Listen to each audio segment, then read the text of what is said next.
So let's get started. So we start out with looking at genetic SNPs. And for those of you who are into the SNP world, single nucleotide polymorphisms, it's what we used to call defects, genetic defects. We don't call them genetic defects anymore. We call them variants. It's very important to note because the difference between blue eyes and brown eyes is a genetic SNP. And those of us with brown eyes would not like to be called defective. And those of us with brown eyes would really not like it if you said we had a mutation that caused us to have brown eyes. Same thing if we did the opposite and said the same about blue eyes. So what we do is we call these things polymorphisms, single nucleotide polymorphisms. Another way you can call it is variants. Very different variations in genetics that make us all different from each other. And it's important to know as a health practitioner because so much talk about genetic testing these days. So many new companies coming out with new and wonderful genetic testing. And I want you to understand it. It's going to take a long time to become an expert in this. And in my opinion, nobody's an expert in it right now because it's a new science. Okay? I've studied it a lot, but I am by no means an expert. So today I want to talk about some of the genetic detoxification SNPs. The SNPs in the pathways that help us with detoxification. And face it, we all know detoxification is a critical function, especially in today's world. We have dirty air, we have dirty water, we have pesticides and additives and all kinds of stuff in food. We have naturally occurring toxins. And of course, we have the ones that the body produces. So let's go jump in and talk about some of the SNPs related to detoxification. Then we'll talk about ways that you can actually test someone to see if there are some variants out there that are actually causing their genetic pathways to be sluggish. And then we'll talk about what do you do to support mainly the liver, but other organs do detoxification. We have phase 1 and phase 2. So in terms of detoxification SNPs, we have a whole bunch of them in the CYP category, cytochrome P450. And those are phase 1 detoxification SNPs, and they have a role in detoxifying a lot of the environmental toxins. So, for example, CYP1A1 detoxes heterocyclic amines. And where do you find those? You find those in exhaust fumes from cars.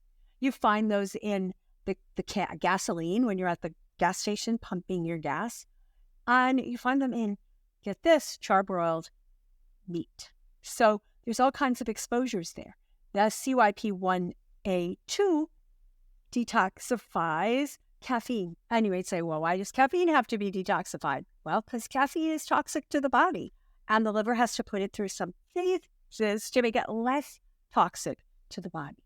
Okay, so caffeine, we find it in coffee, the most common, like 85% of the population drinks coffee and is addicted to it, by the way.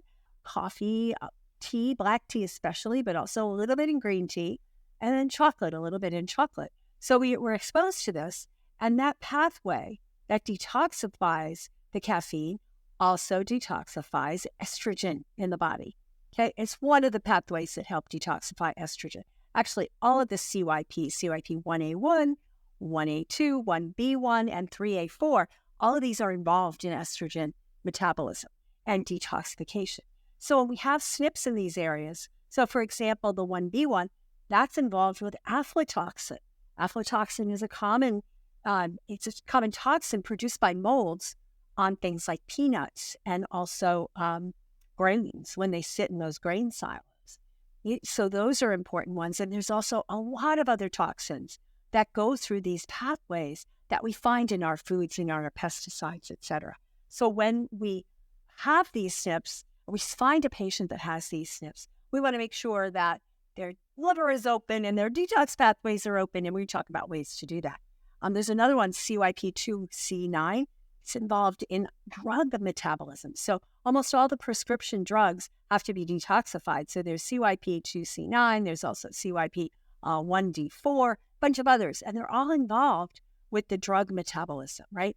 The heterocyclic amine, the monoamine oxidases, the dopamine, serotonin, all those pathways. We also have glutathione. Glutathione is the grandmother, mama, the hot honcho of the detoxification enzymes of the substances. See, glutathione is a major antioxidant. And if you have SNPs in this area, you may not be able to make and activate glutathione. We also have a bunch in the methylation area, and methylation pathways help to repair DNA and make DNA and activate genes, and also to detoxify like steroid hormones in the body. So these are really important: MTHFR, MTRR, MTR, MMAB, MUT. All of these are important. And when there's disruptions in these, we're going to have disruptions in the detoxification of those things. So the other thing that I look at all the time is there's a gene SNP called for detoxification initiation. What does that mean?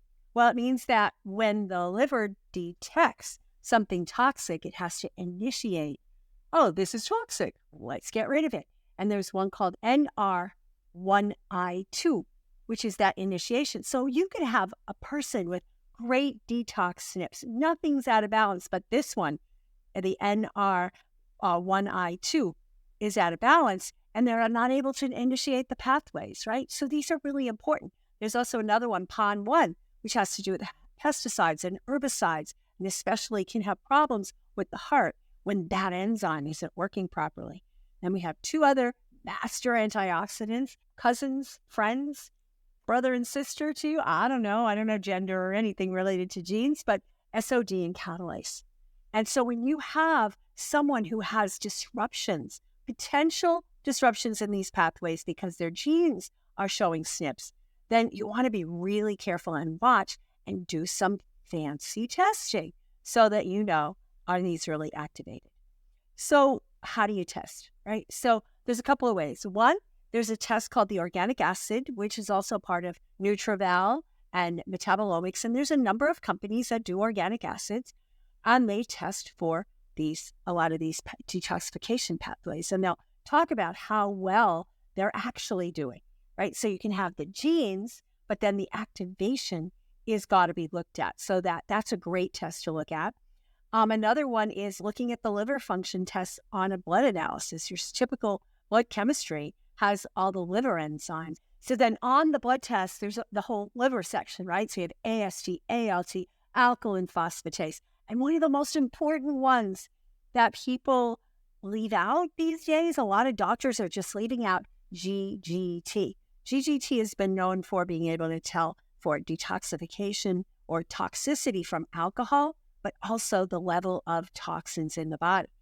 And then we have things that are methylation markers like elevated homocysteine, elevated MCV, mean corpuscular volume. So if you test these things and you find a bunch of these detoxification SNPs may be active based on the lab testing, then you've got to do something about it, right? So, this is a topic that we could go on for days on, but we're going to just keep it short and sweet and give you a starting point. So here's what I look at. You look at the genetics, you see what kinds of detoxification SNPs are present. Then you look at the labs to see what of these detoxification SNPs are actually active based on the labs. And then you guide people, you educate people as to how to avoid the various substances that are detoxed by the pathways that seem to be not activated well. So cleanup, environmental cleanup, which you should be doing with everybody anyway, but cleaning up the household products, getting rid of the toxic household products so we're not breathing in all this kind of toxic fumes that the liver can't even handle. Avoiding, grains and peanuts if there's somebody that may have an aflatoxin issue, right? And then we want to clean it up, right? Teach them how to use vinegar and baking soda as cleaning products, right? Instead of all this toxic stuff. And there's a lot of good products, non-toxic. Teach them how to find good organic skincare products and makeup and shampoos. One of the things that you also want to teach them to do is avoid food additives and toxins in the food supply. So alcohol, caffeine, sugar, they all have a load on the body, and we want to detox. We want to lighten the toxic load. I call it everyday detox, and I have a whole module in our programs for clients that teaches them about what does everyday detox look like. So avoiding caffeine, sugar, alcohol, processed fats, like those hydrogenated fats, heated processed fats, trans fats, refined carbohydrates, and all the food like that comes in packages and has BHT and, all kinds of additives and preservatives. Those are all going to affect those pathways and put a strain on those pathways. I personally also recommend people avoid common allergens just because it creates an inflammatory process in the body. So like gluten, dairy, corn, soy, eggs, peanuts, right? Those are really important to avoid to minimize the burden on the body. We want to avoid processed meats with the nitrites and all sorts of stuff, the bologna and the salami and all that. If they're going to eat meat, they need to be ordering organic, pastured, free-range type of meat that doesn't have all those additives to it. And the preservatives, right? Read the labels. Teach your people. Put a class together to teach your people how to read the labels and avoid these toxic additives that are going to stress their detox pathways. There's artificial colors and flavors in so many things. If we can avoid those, it's going to lighten the toxic burden. It's going to lighten the load. Some people are going to be sensitive to nightshades. If so, you avoid those. So any kinds of food, salicylates, nightshades, oxalates that they may be sensitive to, identify those and eliminate those. And then, of course, medications, right? Unless they're on absolutely life-saving medications, help them to work with their doctors to get off of medications that they don't absolutely need because they go down these detox pathways, right? And then, of course, things like lunch meat. I grew up on bologna and ham sandwiches and frankfurters, hot dogs. Oy, those are the worst things, right? So we help people to get off of all of that kind of stuff.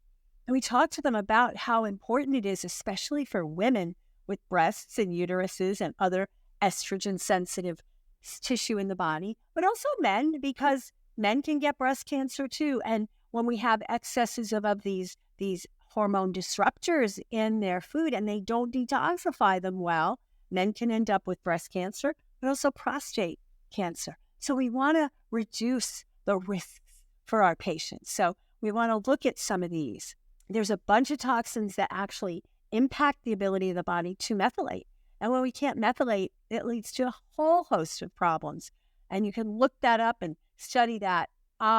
It's everything from exhaustion and fatigue and anemia, all the way to miscarriages and stillbirths and things like that. So we really want to make sure that these methylation pathways aren't overly taxed. So things like pesticides, fertilizers, automobile fumes, BHA, bisphenol A, phthalates. These are preservatives that are added to lots of the food and lots of the chemical sprays and stuff that people use. POPs, persistent organic pollutants, jet fuel. Not that many of us are standing on the runways very often, but, jet fuel for people who are pilots or in the industry, they're going to be exposed to that a lot. Benzene, we see that a lot in chemicals, people who work in plants, mold toxins like aflatoxin. These are things that we can avoid, and we have to make choices, teach people to make choices to avoid heavy metals like arsenic and mercury and cadmium and lead. These all have an effect. And when those detox pathways, those methylation pathways are impaired, we've got work to do. There's a lot you can do to help people to have a phase-out program. So I created a chart for my folks, and it's basically, I have them list all the products that have toxic ingredients. And I have a chart that's really cool, and it shows, it's from like the environmental working group or something like that. It shows where all these hormone disruptors are in their food and in their hair supply and their body supply and their environment stuff. And so you list all the products that may contain toxic ingredients. You have them actually read everything. And what are some alternatives? There's so many good books. Back in the day, 35 years ago, when I first started getting into health, there was a book by Deborah Lynn Dad, which showed you exactly how to make these products and replace your products with things that you ordinarily have at home, non-toxic ingredients. Right? So I have them list alternative products, or these days it's so easy to just go into a health food store, Whole Foods or whatever else, or online, and find alternatives to these toxic ingredients and then have them have a plan. Some of them are going to go, I want it out of me right away. So they just throw everything away. Others are like, well, I got a half a bottle left of this and I have 3/4 of a bottle left of this. Fine. You help them to put together a phase out plan. So I'll just throw in a few other things that you can help people to add to their diets. And I highly recommend that you look some of these up and study them. You don't have to become a functional herbalist to be good at this, but there's some that they could just include into their diets, like artichoke leaf. And I don't mean the leaf, the part that we suck the good stuff out of, not the leaves of the plant. So if you live in California during artichoke harvesting time, you'll probably just get them for free on the side of the road. And burdock root. Burdock, buying most grocery stores, at least most of the gourmet type stores, but they look like long, skinny potatoes. They look kind of like the shape of a carrot, but they're dark on the outside and you have to scrape them real well. But they are so supportive of liver. Dandelion, you can do the leaves or the root. I love putting dandelion greens in my salads and in my smoothies and all. And then with the roots, you make tea. Teach them how to make these tea. And then the last one I want to look at is hawthorn berry. We always think about hawthorn berry as a heart stabilizer, right? It's good for blood pressure. It's good for heart strength, the strength of the heart muscle. That's hawthorn berries. And you can actually buy dried hawthorn berries from someplace like Mountain Rose Herbs and other herb suppliers. And when you buy them, you just soak them. I usually will boil some water, pour it over them, let them sit and steep for 15 minutes or so. Now they're nice and soft. Drain them and then put them into a smoothie, put them into a pudding, just put them into places where, they can be blended in. It's really a good heart strengthener, but it's an amazing detoxification herb. So that's the end of our presentation today. And I know that you care because you're here listening and you want to help people truly get well. And there's so much talk about genetics these days. And there's so many companies that are saying, just run my genetic report and I'll give you a custom supplement program. That's not how it works, right? We have to look to see which of those SNPs might be impacting them. What are the habits that are going to stress those pathways that they have those genetic SNPs for? So it's a little bit more than that. But when you take it on, when you take on the mission of educating people on how to eat, what to avoid toxic overload, then you're going to be considered the hero that helps people to get well, even though they haven't been well in a very, very long time. And I don't know about you, but that's what I'm here for.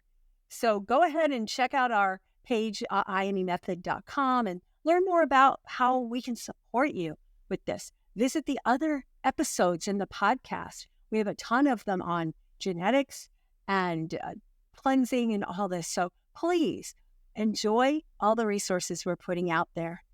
And until next time, shine on.